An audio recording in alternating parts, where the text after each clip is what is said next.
Hi, David. Hey, Bob. How you doing? I'm doing great. I live in California. Are those two facts related? Yeah, pretty much. Elaborate. There are unhappy people in California. No, that's true. That's true. But they're unhappy, and at least it's sunny, and it's like 70, 75 degrees. Right. Yeah. Oh, and also you don't have a hurricane bearing down on you. That's good. Yeah. No, in general, people who have grown up in the West Coast and then come to the East Coast have a tendency to say, so why would anyone choose to live on the East Coast? Totally. I mean, the humidity and the right now it feels like a jungle, a tropical jungle here. I know. We lived in Washington for 10 years, and everybody from California said, I'm going to go back. I'm going to go back. Nobody really goes back, but we felt the pull. So we're here. Well, congratulations. Yeah, thank you. Thank you. So anyway, let me introduce you. I'm Robert Wright. This is The Wright Show, available on both streaming video. This particular show will be on Blogging Heads TV and streaming video. Some of them are on Meaning of Life TV. And available via audio podcast. You are David Kaye, a professor of law at UC Irvine, University of California of Irvine. By the way, UC Irvine, I notice, is we just got a number 7 ranking. The U.S. News and World Report rankings came out, number 7 of all public institutions of higher education. Yeah, it's pretty amazing. It's a great place. It's, kind of right next to Newport Beach. One of my colleagues is running for Congress. Did that count? That the fact that it's close to the beach is U.S. Oh, I'm sure. Quality of life. That's gotta. I'm sure academics care a lot about the beach. Yeah. Mm-hmm. When my wife was choosing to transfer to a college, she just did the research she did was what has the most days of sunshine per year, and so she went to Boulder, Colorado. Yeah. So let me continue to introduce you. Mm-hmm. You are a professor at the law school there. You focus on international law. More relevantly to our current purposes, more specifically relevant, you are the UN Special Rapporteur on freedom of opinion and expression, or on the promotion and protection of the right to freedom of opinion and expression, as it's put on this report that you published recently. So as the Special Rapporteur, you published this report, presented it to the General Assembly, I guess. Here it is, an official report, very long. That must have taken some real work. And it's very relevant to some much discussed things these days, in particular the kind of increasingly important role of social media platforms in, policing speech, deciding who can and who can't talk, who gets deplatformed. Alex Jones was recently deplatformed by several influential platforms. Now you're looking at this in a special context, in an international context, in this report, where things are even kind of more complicated than they are in an American context. What I mean by that is lots of difficult questions are being raised about how Facebook, for example, should police speech, choose who and who cannot be on the platform. Same with Twitter. Same with YouTube, which is, even though it's not a social media platform per se, maybe. And it's complicated enough here in America, but at least these are American companies, right? So it's like you look at Mark Zuckerberg and you can say, well, he's one of us. I mean, presumably he has American interests vaguely at heart. He has local knowledge. And of course, he wants to maximize revenue, but to the extent that he could reconcile that with America's interests as he sees them, he probably would. So and he understands the neighborhood and so on. You're looking at these situations where, it's like suddenly these platforms have all this power and they're not even local. It's foreigners who own them and run them. They may or may not understand the country. They may or may not care about it. So it's a special problem. I wanted to start out by talking about the American incarnation of the problem, because it has gotten a lot of attention lately, and then expand the lens to talk about your report per se. So it is interesting how somebody like Alex Jones, one day he's got a lot more influence than he does the next. I mean, what happened? Did both YouTube and Facebook on basically the same day deplatform him, and then Twitter caught a lot of heat for not doing it and finally buckled under? Is that what happened? I mean, I think that's right. I think there was basically a long weekend, and I think it actually started with Apple. and the App Store, InfoWars on the App Store. So, right, it was over the course of a weekend, basically, most of the platforms decided there was no room for, whether it was Alex Jones or InfoWars or both of them, there was just no place for the kind of, I think, the rhetoric and the accusations against particularly parents associated with, who lost their kids at Sandy Hook. Mm-hmm. I think that kind of rhetoric, those platforms just decided it was no longer a place for that kind of language. I mean, I would back up slightly just to give a little bit of context of why I care about this, because maybe that'll just help for the discussion also. I mean, I think it's really useful to focus on this deplatforming, which has got to be one of Webster's words of the year for sure. I mean, I hadn't even really used that term before. But, what I look at in the context of the UN and the UN assignment that I have is freedom of expression around the world.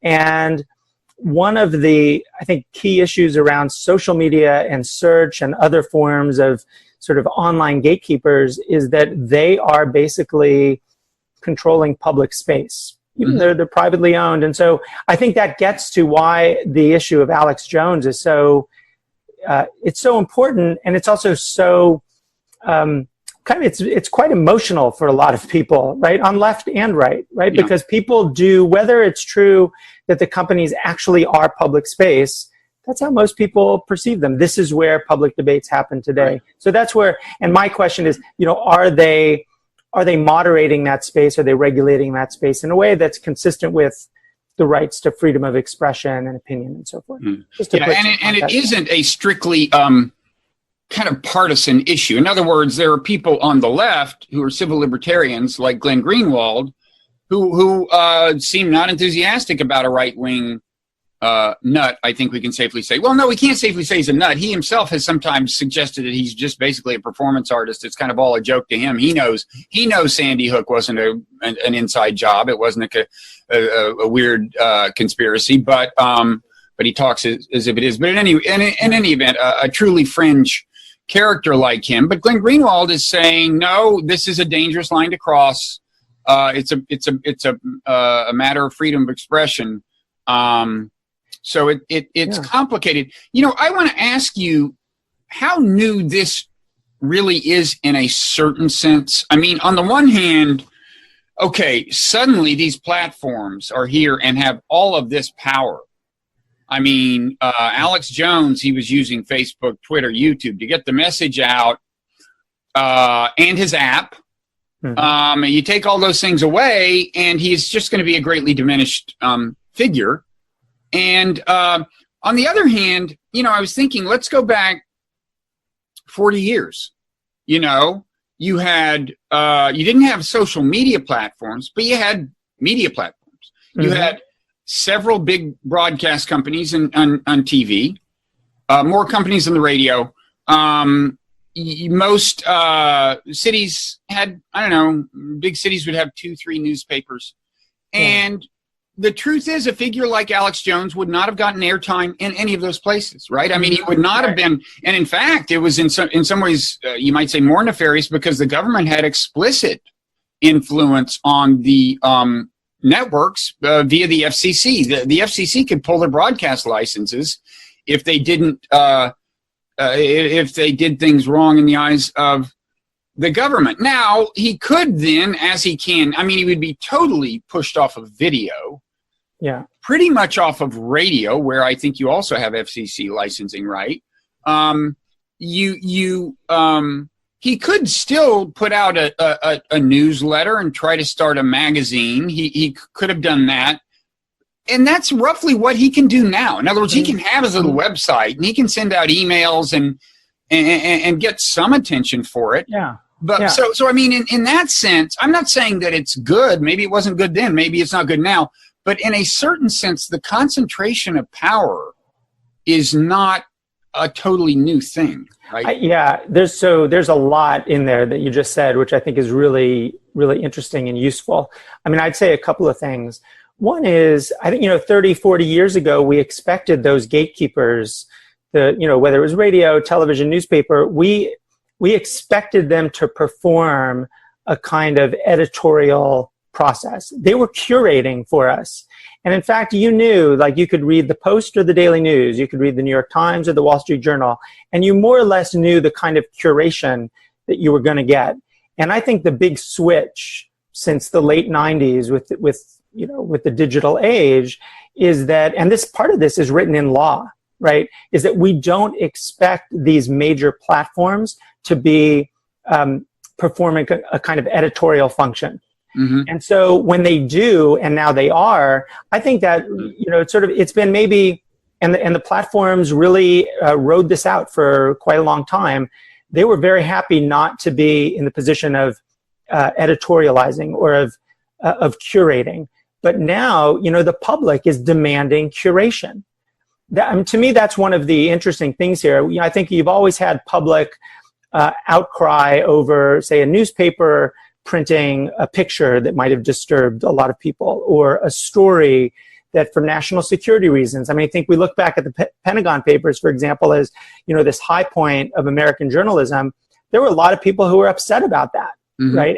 And you could imagine if that were done in this digital age that we're in right now, that, that kind of outcry would have had an impact. And so to a certain extent, one of the things I think we need to be concerned about is, is this kind of public pressure having an impact on, the curation of the platforms? Is it having its own kind of censorious effect on the kind of information we're receiving? So you're right. There's always been this kind of back and forth pressure, but I think the difference here is really this curation and the claim of the companies that that's not what they're doing.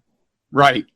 No, that's a good point. That it was assumed that major platforms would have an editorial function. They were doing selection for you, and it seems weird now since we think that these are we think of them as neutral platforms. We did originally, and so it seems all the more strange, and they are, as you say, all the more uncomfortable with the role of making decisions like this.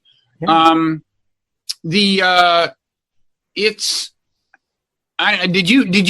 You probably kept more track than I have of the hearings, the recent hearings on this. Now, I gather most recently, there was on the one hand, a Senate hearing just about foreign influence, which is, well, a different matter, although in your report, it's actually kind of a pervasive matter, I guess, from the perspective of these various countries. But I think there was also a congressional hearing that did that get into these issues? Jack Dorsey testified recently. Sheryl Sandberg. Exactly. So Dorsey and Sandberg testified before the Senate Intelligence Committee.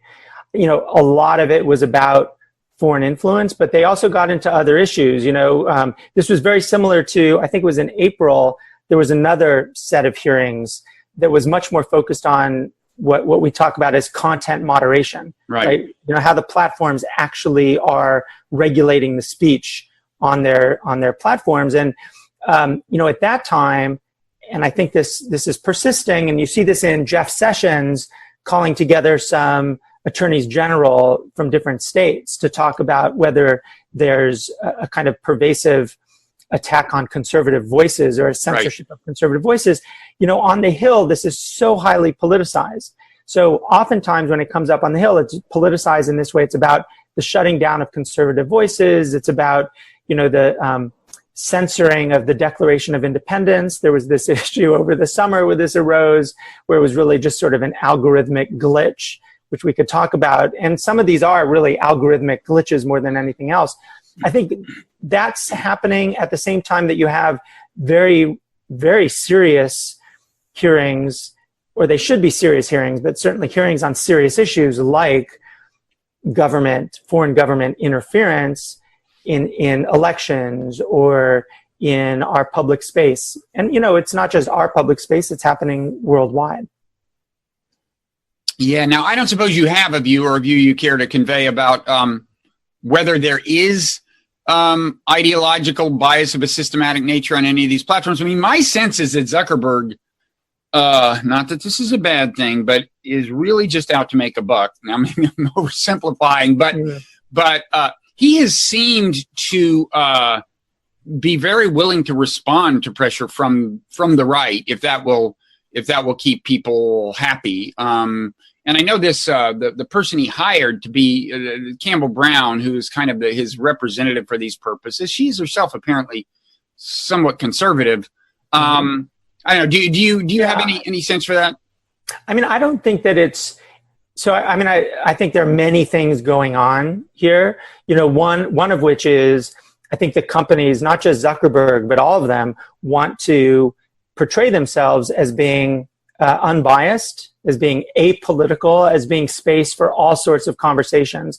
And you could actually, in their testimony, they use different kind of code words, right? So, you know, Twitter talks about the importance of public conversation. Facebook, they talk about, you know, the importance of community. It's all this kind of gauzy stuff about what they're supposed to be doing. And at the heart of it, the one thing that's common, and I would include YouTube in this, is that they're trying to establish themselves as being unbiased mediators, right? So if you're, you know, looking for information on Google or YouTube, you'll get whatever the best search result will be, regardless of whether it's conservative or liberal, right, left, etc. And I think that that's, you know, at some level, that's what's generating the problems for the platforms, right? Because again, they're pushing against it. So if you do a search like Donald Trump apparently did, or maybe he saw it on Fox News, where, you know, a search for Trump brings up all these bad stories, there's the assumption that that's bad stories according to him, of course. Mm-hmm. You know, there's this assumption that, oh, it's biased against me, it's biased against Republicans or conservatives, when, you know, I don't think that that's what's really going on. I actually don't think the companies in any way are either structurally or in their rulemaking biased against conservatives any more than they are. I mean, what they really are, I think, is biased in favor of engagement. And that goes to your point about making a buck. I mean, what they're trying to, and this is one of the problems, right? The algorithms that they've designed in order to curate information, to organize your news feed on Facebook, to recommend friends and so forth. It's all designed around how are we going to keep you on the platform, because the more people we have on the platform, the more attractive we are to the advertisers, who are our real customers. Like, we're the commodity. We're not the customer. So I think that that's your point about it being about money is undoubtedly true. And that's, I think, an area where we can drill down a little bit, actually. Right. Now, I think you didn't get into that in your report, but it's a big issue. Is like, you know, to what extent is the problem just the algorithm? I mean, there's certainly, it's not the whole problem. I mean, questions of deplatforming, of exclusion, and of are often, you know, they typically go beyond the question of your algorithm. But yeah. But there is the fact that, as you say, these things are designed to maximize engagement. In other words, the number of times people will do things like retweet and share and so on. And it's always seemed to me like if that's their goal, that means they want to appeal just directly to human emotions, right? Because that's what drives sharing and retweeting. Yeah. They want you to either... They may or may not think about it like this, and they may or may not have to think about this explicitly in order to design the algorithm that maximizes the engagement, but they want you to either see something and hate it so much that you want to criticize it and share it and ridicule it, or like it so much that you want to share it. But they are appealing to intensity of emotion. It seems to me that is one of the most pernicious things about the whole system. Yeah, I think that's exactly right. A friend of mine, Hossein Darakhshan, who's an Iranian-Canadian blogger, he's written about that. He was in Evin prison in Iran for, I think, 6 years, I mean, for some terrible amount of time. And he came out, he had been a blogger, he came out to the world of social media, right? And this was his first reaction to, one was the end of linking. Right, we sort of got rid of the hyperlinks. Remember the old blogging days where you would go down a rabbit's hole, but it would be of your own creation, because you go from one post to the next post to the next post, and there was intensely rewarding, I think, but in a very like rational sort of way. And he came out and said, here you've got social media, which is dominated by, like, what's the common currency? It's likes. It's about emotional. What do you enjoy? What do you like seeing? It's not, you could almost imagine a different world if instead of having had the like button, you'd have the agree or disagree button, or some other set of buttons that would go to like, what do you think about it, not just what do you feel about it. So I think your point is really on target, that this is very much driven by emotions on the side of, and I don't think it's, this is all, as you say, just about the algorithm. It's also about the actual rules that the companies have when they decide to deplatform somebody. Mm-hmm. So in a way, I would separate those things out, because the actual decision, the curating decision to, say to Alex Jones, or in the UK to Tommy Robinson, or to Britain First, on the right wing side, or you could say on the terrorist side, if we're talking about ISIS and Al Qaeda and sympathizers, that those are actual decisions based on the rules that they have. And the big problem there, I think, isn't only the content of those rules, which we could talk about. It's that it's conducted in quite a black box. Right. We just don't know what's happening. So, I think the companies are responsible in a way for their own problems right now, because, when Alex Jones is kicked off, everybody, it makes it easy for the conspiracy theorists to see something else going on. Yeah. Rather than what might have actually been especially when YouTube and Facebook announced their decision within like an hour of each other. Perfect way to subdue speculation about conspiracies, right? Completely. Yeah.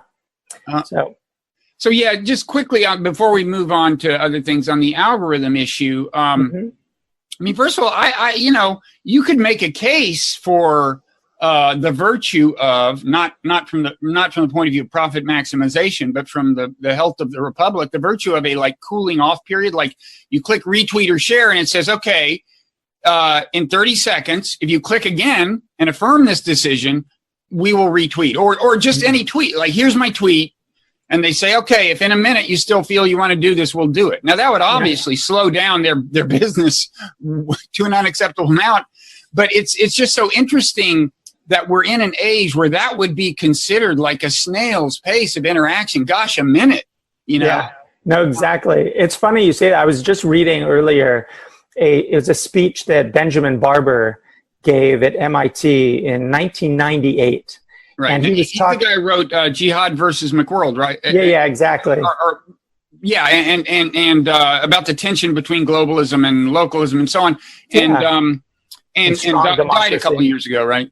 Yeah, he died, I think maybe just last year. Yeah. But he made also exactly this point about speed, that in a way what we need, and again, this was a speech he gave in 1998, where he was talking about the speed of the internet is actually an interference with strong democracy, that we do need this kind of cooling off period. I think there are a lot of smart thinkers out there right now trying to think through what are the ways to kind of cabin the problems that we've got right now, and to rethink the way in which we share information and consume information. What are the structural things that could be done?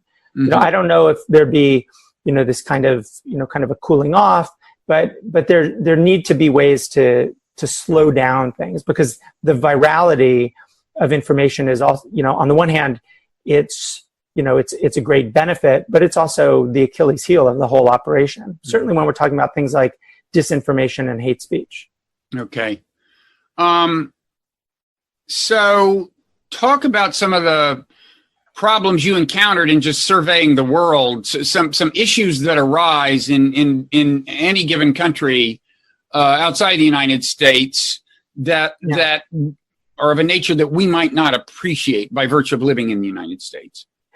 Yeah, it's a good question. Maybe you start with your one of your opening comments, which was about how here you've got these Silicon Valley companies that are essentially regulating speech, regulating public space for countries all over the world, right? So I think one way in which that's different from the United States is that, we do, notwithstanding the fact that Facebook and YouTube in particular are so dominant in the information space in the United States, there's still a lot of other sources of information, right? Mm-hmm. There's newspapers, there's websites, there's all sorts of places you can go.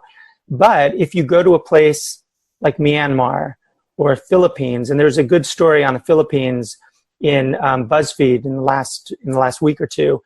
These are places where the internet is Facebook. And so you have this situation where, there's different, putting aside legal norms, there's cultural norms, there's coded language, there's coded text and video. And by coded, I don't mean, software. I mean social and cultural codes that it's very hard, even if you throw 50 or 100 moderators who speak the language to, kind of deal with that space and regulate that space, they're still going to have a really hard time integrating and knowing what is needed in that particular market.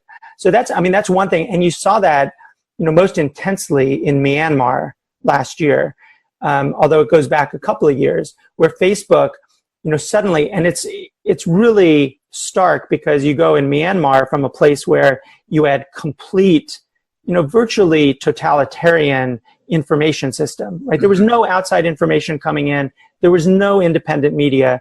You go from that, right, 2012, 2013, to suddenly having Facebook, right? Because Facebook dominates now.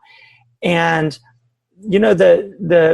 the people who ran Facebook, and I would say at the mid-levels, the people who deal with content policy, they all have good intentions, but they didn't know what was going on in Myanmar. They didn't have the slightest clue about how to deal with, first of all, Burmese language on the platform, but also the way it's striking to somebody who doesn't understand how anti-Rohingya so much of the Burmese population is, right, including people like Aung San Suu Kyi. And that is she personally? I mean, I wondered about that. Of course, She famously was celebrated for a while as this great Democrat and liberator. But then she, on this particular issue, the persecution of the Rohingya, she has not performed admirably. And I wondered whether that was just a political accommodation on her part, or whether she herself, of the majority ethnicity, I gather, just shares the sentiments of that ethnicity. I don't know. And when I don't know, and I don't want to say that she's, racist or something like that, but based on how she's behaved, right, she doesn't have any sympathy for the Rohingya population in Rakhine State in Myanmar. And so, and I've been there before, where people in the NLD, her party, are, extremely hostile to the idea that Rohingya are citizens of Myanmar. And it all comes down to that question of statelessness. But I think in that environment, which is so different from, waking up in San Francisco and taking a cushy bus into Menlo Park, what's happening in Myanmar doesn't look anything like that. And so it's hard to understand how people who are in that environment, even if they're, operating out of Singapore or Bangkok, can understand what's happening in the country. And that fundamental divide and that inability, I think, structurally to understand that culture is a problem for any of the companies, not just Facebook. Now, as for what was actually happening there, is it that misinformation about alleged misdeeds by Rohingya would spread on Facebook, and that would become the pretext for slaughter and ethnic cleansing and things? That's one thing that was going on, like fake news of a pernicious kind. Yeah, exactly. Which speaks to the algorithmic problem, because, it's like the people who hate the Rohingya, they see that and their emotions just drive them to share the news. Yeah, exactly. It's this sharing culture. And, a lot of the information. So because Facebook was kind of a closed environment, and it was the internet, still is virtually the internet in Myanmar, when you had these false stories about, say, killings of Burmese by Rohingya, or whatever the story might have been, those spread really quickly. Mm-hmm. And you could even say that even if you had a true story, because it's a big country. Rakhine State is a big place. There's certainly crime. You can imagine any kind of story that might be localized and relatively maybe a modest news story taking on kind of outsized importance in the country. And, that the companies, at the time it was really Facebook, although Twitter has a hold in Myanmar too, they don't really have the ability, I would say, to fully understand that environment. Now they're hiring more people.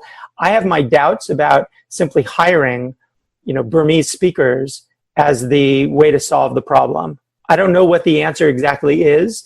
There has to be another way to integrate local voices and local ownership without, giving the government a hand so that it can use it for its own nefarious purposes. But there has to be a way to engage local communities so that they have more of a sense of ownership, and also they have a sense that they can, advise Facebook on how they should be moderating their space. Mm-hmm. So you've got a couple of problems. First of all, in some countries, as you know, as powerful as these social media platforms seem to us, they're even more powerful in some countries because they basically are the internet. Yeah. And then you have a situation there in that country and in some others where the government is used to complete control. And then Facebook shows up. Now, in this particular case, in some ways, the way Facebook's influence in some ways dovetails with the government's sentiments in terms of being anti-Rohingya. But at the same time, governments aren't going to necessarily welcome these platforms. And so in some countries, the shutting down of platforms or censorship becomes a separate issue, right? Yeah, exactly. I mean, there's a lot of places around the world. Turkey is a good example. Where Wikipedia is shuttered. Basically, you can't access Wikipedia inside Turkey. That happens all the time. It happens in Egypt. Happens. Russia tried it with Telegram this past summer. That's an authoritarian move, and that's really that sort of government, which I think we always should have expected, right? Governments saying, look, this is our space. We're going to regulate it how we want to. And you, American companies, you need to follow suit. Like, we should have always expected that. But in those places where government isn't in a position to regulate, where they're not in a position really to tell the company to take something down and for there to be consequences, there's a lot of responsibility on the companies to get it right. And so far they haven't been showing that they're able to get it right. Mm-hmm. So let's talk about your report per se. You actually, I think, lead with a John Perry Barlow quote, don't you? I do. Early in the digital age, you write, he declared the internet. He's the famous. He died, I guess, a year or so ago. Famous internet visionary, Grateful Dead lyricist. Had a very sunny view of where the digital age was going to lead us, and he declared, as you note, that the internet would usher in, quote, a world where anyone, anywhere may express his or her beliefs, no matter how singular, without fear of being coerced into silence or conformity.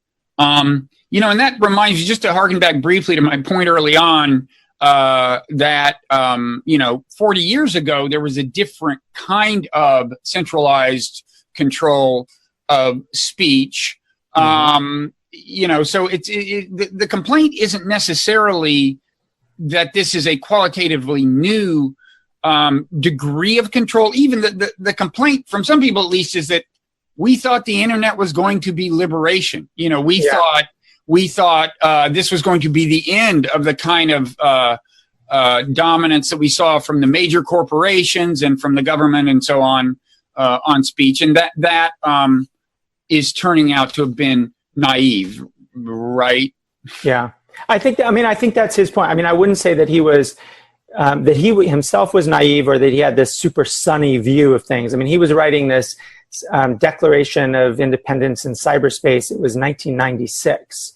And it was, at that time when he co-founded Electronic Frontier Foundation and was really, he was trying, I think, to preserve this space in, as a kind of a contrast to the space that you were talking about before, right? The space that's dominated by some corporate actors and by government. And I think like the struggle right now, and it's both in the West and in, we call it global South, in the developing world, in authoritarian countries. The struggle is how to preserve whatever we can from that good internet. Like, how do we preserve the good stuff, the place where we can share information and ideas, where we can do it across borders, where we could do it without government interference? How can we preserve that and at the same time deal with all these other things that are very obvious ills, whether it's terrorism content online, or it's incitement to violence, or it's bullying and harassment and abuse. Like all of those things right now, they coexist. And I think the threat right now is that because of a combination of government interest and public pressure, the desire to really impede the bad stuff is also swallowing up large parts of the good stuff. That's that's a threat right now. So my report basically says, and it's not the answer to everything, but I say, these are global companies. They should adopt global standards to look at these things. And where do you find those global standards? And, where is there a common global vocabulary that they could take everywhere, basically? And I think that's in human rights law. And I'm also not naive about what that means to everybody, or even about the possibility of human rights law solving everything. But these are big companies with a lot of power. And my view is they should adopt these rules in order to ensure as best they can. And you mean international human rights law? Yeah, absolutely. International human rights law. So my focus is on Article 19 of the International Covenant on Civil and Political Rights, which the United States and about 169 other states are parties to. And it guarantees... It's 170. I'm looking at your report, and I just want to correct you. 169 others. Well, it says a total of 171 countries. 171. So a little bit of fake news for you. You're looking at the real expert, right? Yes. So I did have to refer to your own report. Yeah. So 171. I thank you for that correction. By yourself. I do stand corrected. Right. I should check that source. But basically, just to, we have the First Amendment in the United States, right? Congress shall make no law, et cetera, et cetera. Mm-hmm. Well, Article 19 of the ICCPR, the covenant, says that everyone, it's not focused just on companies, right?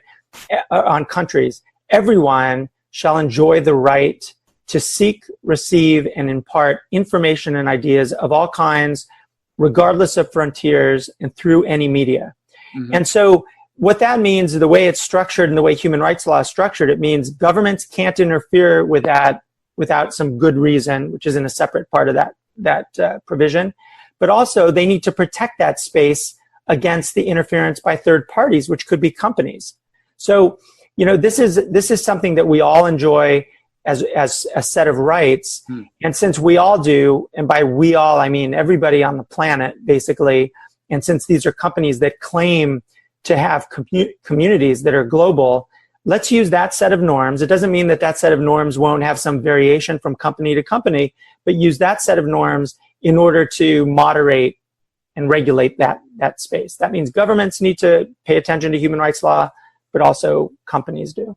Okay. That's what the report is about in sort of the big picture. I mean, that we can talk specifically to. Okay. And of course, I mean, as you suggest, I mean, international law is sometimes honored in the breach, we could say, to put it mildly. Yeah. So I'm curious, first of all, do you recall which are some of the countries that did not sign on to this particular thing, the covenant? Yeah, this covenant. So it's so China is not a party. Mm-hmm. Most countries in the Middle East have not ratified it, but those are pretty much the outliers, right? It's like 25 states that are the outliers. And one thing about that is that even though they're not party to the covenant, at least on this particular point, so the language is almost identical to the Universal Declaration of Human Rights, which is not a treaty, it's a declaration, it's sort of aspirational, but by and large, that provision is seen as binding on states. So was that adopted by the General Assembly or Security Council or what? Yeah, it was adopted by the General Assembly. It was a declaration adopted by the General Assembly in 1948. Mm-hmm. And it was, the person who led that effort was Eleanor Roosevelt. Basically it's the standard that we use when we're talking about free expression around the world. And even countries like China or Saudi Arabia, they will more or less acknowledge that that's the standard. They'll just say that, well, but we have an exception because this is about national security or public order or something like that. It's not a question about that particular right somehow not not being something they acknowledge. Right. Right. So in international law, I mean, there are different areas of international law. It seems to me it's kind of taken seriously in some more than others. I mean, for example, the World Trade Organization, I think, member states pay a fair amount of attention to it, notwithstanding the Trump administration's apparent attempt to just, erode its authority. And by the way, they recently did the very same thing. They, on grounds of, quote, national security, they justified some tariffs that otherwise would have been illegal. Yeah, but would you say that there are different areas in which actual, the actual felt gravity of international law is different? And if so, how does human rights rank? I mean, I guess maybe what I'm getting at is I gather that what the existing human rights law is largely valuable as now is a kind of normative standard. Yeah. Is that right? Yeah, I think it is. It's a normative standard. But you're also right. Look, I think right now, human rights law is under pressure that we haven't seen in a long time, right? I mean, we've always, obviously, freedom of speech has been under pressure around the world for, from the beginning of speech, but certainly during the Cold War and afterwards, there's always been pressure on it. There's always been, almost everybody who reads the paper or goes online knows that China has, has censored the internet. Almost everybody has heard about the Great Wall of China, the Great Firewall of China, right? So everybody knows that this exists. I think that right now what we're seeing is unusual places where freedom of expression and other human rights are under threat. Hungary, for example, or a place like Israel, where within Israel you see real threat to democratic life, basically, right? In the country where NGOs that are pro-peace have a real hard time getting a foothold, and there's a lot of pressure on them. So I think they wouldn't say pro-peace per se is the problem, right? But yeah. What are they punishing there? I mean, you're not allowed to espouse support for the boycott of Israel, for starters, right? Is that right? Right. There's new rules around that. Mm-hmm. Exactly. There's rules around what NGOs have to report, and basically it's designed to target NGOs on the left. Oh. My main point is that there's a lot of pressure on human rights right now, mm-hmm. and I think you're right also that there's variation in terms of what international law, even within human rights, that states will acknowledge as binding on them, right? So as an example, the norm against torture, that's a pretty strong norm. We could have a discussion about the United States, under the Bush administration, but it's a pretty strong norm worldwide. Whereas freedom of expression or privacy, both of which are protected in human rights law, are under real serious strain, and there's real variation between how, say, Europeans think about the right to privacy and Americans do, or American law does. So, I think that you're absolutely right that there's kind of gradations of compliance with international law on, depending on the issue that we're talking about and depending on the area of the world where we're talking about it. Mm-hmm. Yeah. So a couple of the main things you recommend in the report, it seems to me, are just, first of all, clarity of standards, yeah, and relatedly, transparency. Mm-hmm. So Facebook should tell people, here's what's acceptable, here's what's not. And in general, your view is that these companies are not doing a very good job of that. And does the same hold in the United States? In your view, this is kind of a global problem? Yeah, it's a global problem. And just to put it in context, the report is designed around the idea that human rights law standards, and that means when we talk about human rights law standards for restrictions on speech and how those rules should be written, it means clarity, we call it legality, it means necessity and proportionality of the rule, and there being a legitimate objective. It's sort of a three-part test. And so we're applying that, or my report applies that to the companies as well. And so for companies, like first on the issue of clarity and the legality of the rule, they've got a lot of rules now, right? And the problem is, if what are some of the rules they have that are? Yeah, so one rule would be, say, a prohibition on hate speech, right? Or for Twitter, it's hateful conduct, and they provide a little bit of explanation as to what that means. But if you read it or I read it, you'd still think it's pretty vague, and you wouldn't know in a given situation who it applies to. So I would say, or what situation it might apply to. So my suggestion, on the one hand, is go through the rules and be clear about the issue that you're trying to regulate, right? So it could be terrorism, for example. So Facebook has a rule on terrorism. It's not the same rule as the international definition. There's always debate over international definitions on terrorism, but it's not that clear. So my argument is, in addition to clarifying the rules, they need to be more transparent about how they adopt the rules and who's adopting them.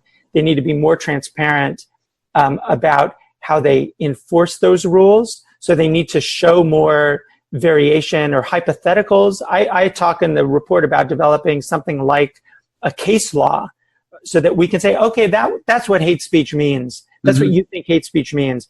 Obviously, there's issues around privacy and so forth, but they could develop a kind of So they should at least sometimes make rulings and explain the rulings. They should establish, in a sense, their own body of case law. Facebook should say, okay, the reason we called this hate speech, they can't do this with everything, but in this high-profile example, the reason we called this hate speech is this, and then that becomes kind of precedent. Yeah, exactly. It's like a form of precedent. It also puts pressure on them to be consistent. And I think if you asked anybody who follows any of this stuff, the last thing they would say is that the companies are consistent about their implementation. And it may be that they are, but we just don't know, because we don't have any sense of kind of the scope of their decisions.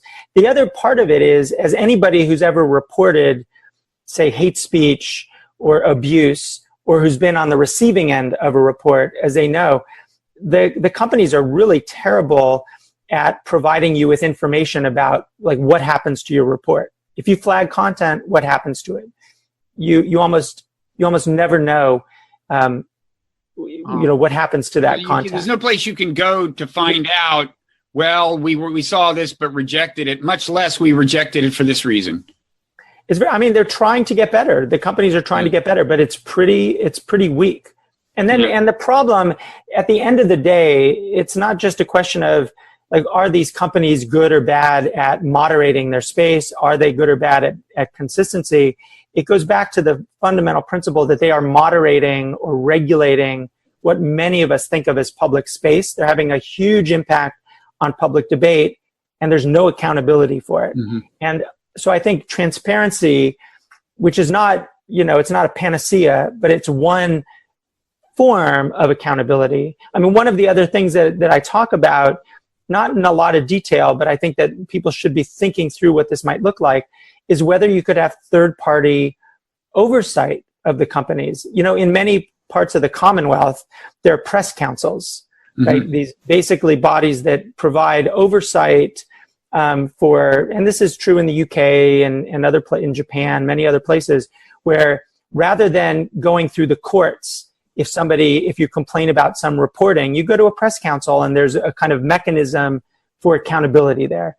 You can imagine some kind of mechanism of accountability, which the organization Article 19 coined a social media council, that provides that kind of oversight. Right now, that doesn't exist. And I think we need to be thinking about how to create more accountability around the company. So you're talking about government bodies?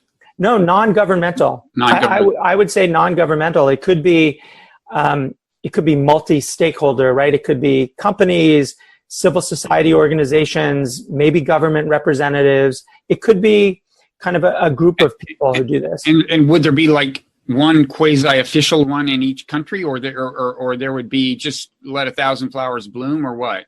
Yeah, I think it could be country by country. This is one of those areas where, I've put it out there as sort of an overarching idea. I don't have ownership over it, but I do think you could either imagine it being a global kind of thing, which would be, that'd be very problematic, right? To imagine it being based in Silicon Valley and doing this for the world. I don't recommend it. Better, it could be a mechanism, we were talking before, coming out of your opening points, since there's so little local ownership of these global companies, if you had a local social media council, it could be a mechanism for oversight of what the companies are doing. Yeah, I mean, that's when I asked about governments, I was thinking like the local, the national government in question. I certainly wasn't imagining America making the rules for everyone, but you're suggesting that one or more councils in kind of local standards councils in different countries. Well, they would be, so the standards wouldn't change in the sense that it'd still be global rules for the companies, but the way that they get implemented at the local level there's going to be variation, and in part that's because the companies just don't have real good insight into politics and culture in each of those places. So it's not that the rule is different, and human rights law actually allows this, right? In human rights law, the rule is the same for every country. How it gets implemented depends on the context of the situation, right? So if I were to use some derogatory comment, with you right now or on Twitter or Facebook, nobody may react, right? Just silence, chirping, right? But if you use the same word or the same language with a different audience in Myanmar or Philippines, who knows? I could start a riot. So, a local media council can have a different set of contexts, even applying the same set of rules. So when you say you want them to be clearer and more transparent, are you talking about them laying down a clear set of standards that would be the same in every country? I mean, is that you are? Yeah, absolutely. I mean, I think that it's okay if they can.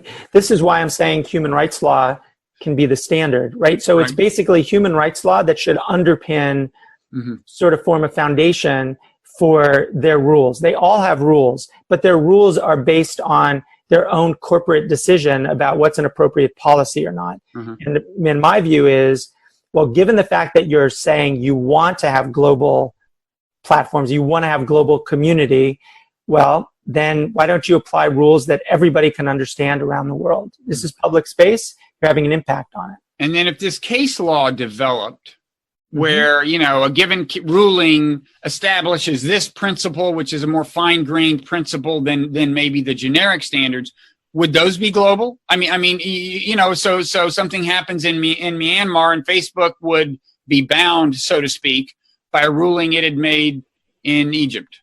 Yeah, I think that's right. I think that, I can't say totally in the abstract, but you could imagine it's an implementation of a certain rule in a particular context, right? So that context might not exist ever in the United States or in Germany or the UK, but it might be very real in a place like Egypt or Myanmar. The rule is the same, right? So the rule under human rights law, basically prohibits incitement to hatred and discrimination, which is a weird one for us when you think about First Amendment. But it makes sense elsewhere, and how that would be implemented in the Egyptian context might look a little different than it's implemented in Stanford. Okay. You mentioned terrorism, and that's obviously a particularly problematic area. The old cliche is one man's terrorist is another man's freedom fighter. I think it's actually true. I mean, America was supporting so-called freedom fighters in Central America who did terroristic things, and there are people we deem terrorists now who beg to differ, and they have national governments that would argue on their behalf, like Hamas, for example. It's a social service organization, and they would argue that to the extent that they espouse violence, it's in resistance of initially an illegal occupation, now an illegal blockade, and so on. Anyway, they make their cases. There are these groups that go back and forth, like MEK, this Iranian group. Until pretty recently, they were on our terrorist list.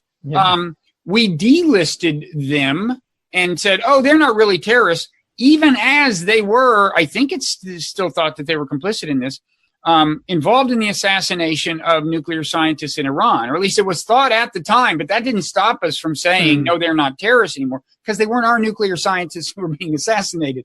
What I'm getting around to is the fact that different governments are going to differ on who a terrorist is, and it seems, in general, isn't it fair to say that Facebook, Google, Twitter, etc., are going to be more responsive to pressure from the American government than from any other government. So if we are talking about global standards, and that winds up including, I don't know, you tell me, would one of the things that's global be the definition of what is and isn't a terrorist country? Or would you bow to the local government on that? But certainly if you don't bow to the local government, this is going to be seen as an extension of American influence that will not be welcome everywhere. Yeah, I mean, you're exactly right. I was in Brussels this summer, and I was talking to some pretty senior people at the European Commission, and they identified exactly this problem, right? You know, it's easy if you're in the United States, and it's not just terrorism.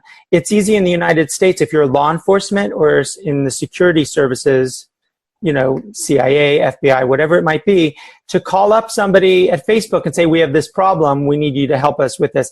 It's a lot harder for them to do that from even Brussels, you know, the headquarters of NATO. So that's exactly right. There's that problem, which is kind of a logistics and nationality of the company kind of problem.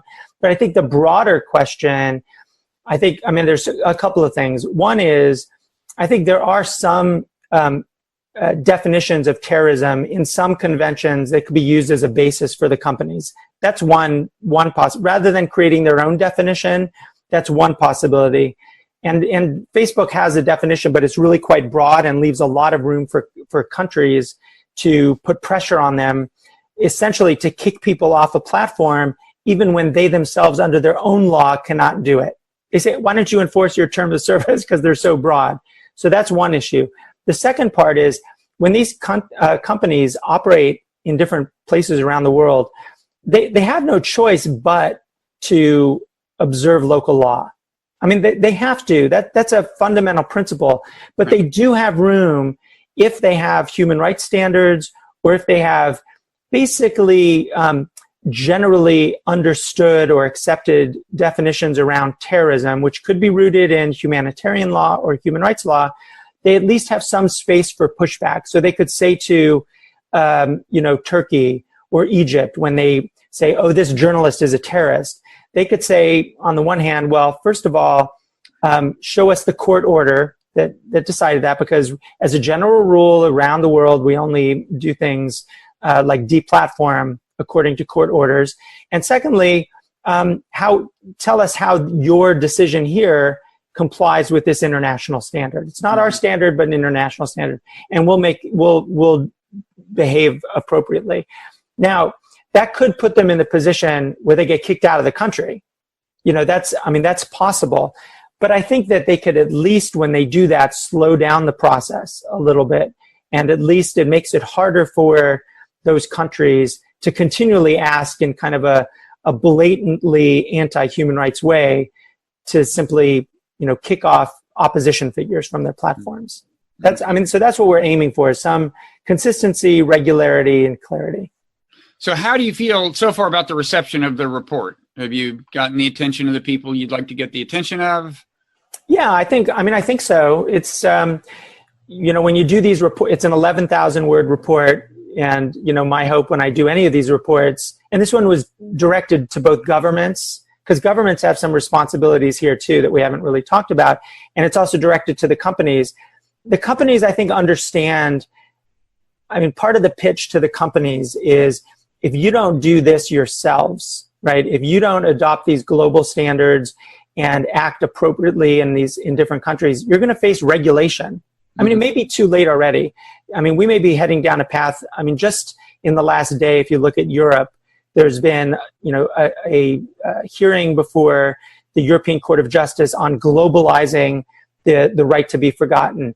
There's a new proposed... What you should say is the ability to go to Google and say, this scurrilous thing that was said, in my view, that was said about me and replicated on a number of web pages, I want it to basically disappear from your... Yeah, right. Yeah. And, I'm not saying that the right to be forgotten is necessarily a bad rule, but, there's all of these things happening in European space where they're regulating, and they're going to move faster and faster to regulate. And if the companies don't have a response, anyway, I think that they understand that more. I'm actually going to Twitter on Friday, and I'm going to be speaking to a group of companies at Twitter, sort of presenting the report and getting some of that out there.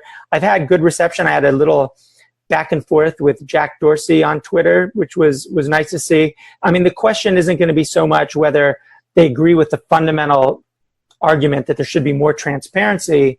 It's what they do about it. Do they actually adopt some of these things that might and should cost them some money in order to be better at this, cost them some transparency?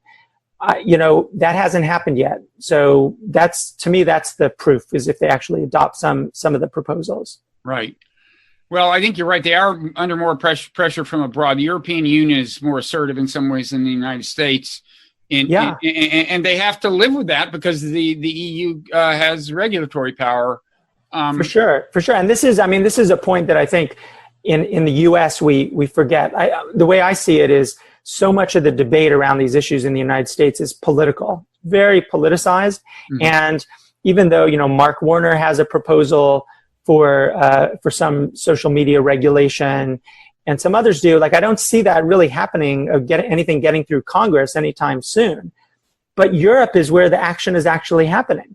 Right. France, Germany, still the UK, they have influence, and they're really pushing for stronger regulation of social media. And, I think we're going to see that happening increasingly over the next several years. And that stuff can be globalized. That's the thing. They can all operate at scale. And so the decisions that are made in Europe are going to affect how we use the internet too. Well, in fact, the reason we are seeing all these things that say, are you aware that we use cookies?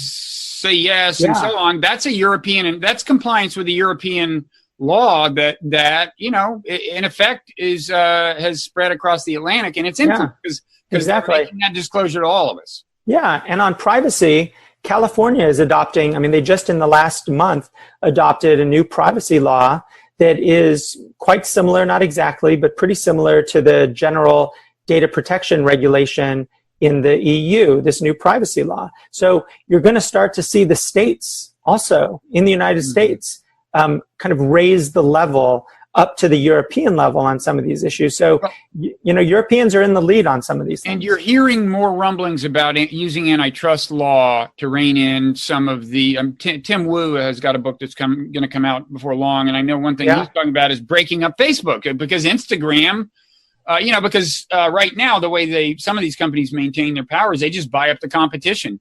Yeah. And he says, make Instagram and WhatsApp their own company. So I think they're going to be coming under more of that kind of pressure, less Twitter than Google and Facebook, I think, because it's less of an immense conglomerate. But so that will be interesting. Is there anything else you want to say in closing about the report? You mentioned that governments have obligations we haven't discussed. Is there that or anything else you want to say? Yeah, I would just say on that the report is also, because human rights law applies directly to states, not to companies. Mm-hmm. And the report does talk about some of the things that companies do, which is, and maybe this is a kind of thematic issue, which is the governments are increasingly forcing the companies to regulate their space, but they're doing it, and the right to be forgotten is a good example. They're doing it by asking the companies to perform what we usually think of as public functions, right? So they're saying on the right to be forgotten, here's the rule, Google, you go figure out what is relevant and what's irrelevant for purposes of what can stay up and stay down. Mm-hmm. Normally, that should be a function of the courts. And you can see that in the context of terrorism, in the context of hate speech. You see that in the German NetzDG law, where basically governments are saying, we've got these new rules, you implement them, but they're really public law kinds of rules that should be implemented by courts. Mm-hmm. I think that's a big deal. So part of the report is about trying to get companies to move away from that, to integrating sort of typical rule of law institutions like courts or independent administrative bodies to deal with some of these questions. Some of it gets wonky. Thank you, David. So we will link to your 11,000 word report. And if people would rather have a shorter version, you wrote a piece for Reuters, boiling down some of the key points. Mm-hmm. We'll link to that. We'll also link to a Twitter thread you did summarizing some of the key points. Great. So there's Yeah, I various appreciate that. levels of access. And tell us again what your Twitter handle is. David A. Kaye. Okay. Yeah. And not that anyone asked, but mine is Robert Reiter. Yeah. And I follow so you. thanks. What's that? I follow you, of course. And I follow you, as we both should, as more people should. Yeah, In exactly. both cases. Yeah. And you, unlike me, succeeded in getting the attention of Jack Dorsey. I once tried that. Yeah. You never know. You never know. Could You happen never know at any when, moment. lightning strikes. He actually does follow me, I think, because I wrote a piece on Slate once about what Twitter should do, but they certainly didn't do it. So, I think he likes to meditate too. yeah, he should read. You should read your my book. For sure. He should. Yeah, I should loom large in his life. It's a mystery I to me know. that I don't. Yeah. Yeah. You will. So He's still anyway, young. thanks a lot. He's You know, still young. I want you to at some point come back and talk about international law in other contexts because Yeah, it'd be fun. I'm one of the biggest aficionados of international law around. Not that Yeah. there's a lot of competition for that title, but I Not in the Trump era. or ever, sadly, I think. But anyway, less now than ever. Yeah. Yeah. So thanks Well, a lot, David, and Thanks, Bob. you're doing God's work. Thanks. This was fun. Yeah, same here.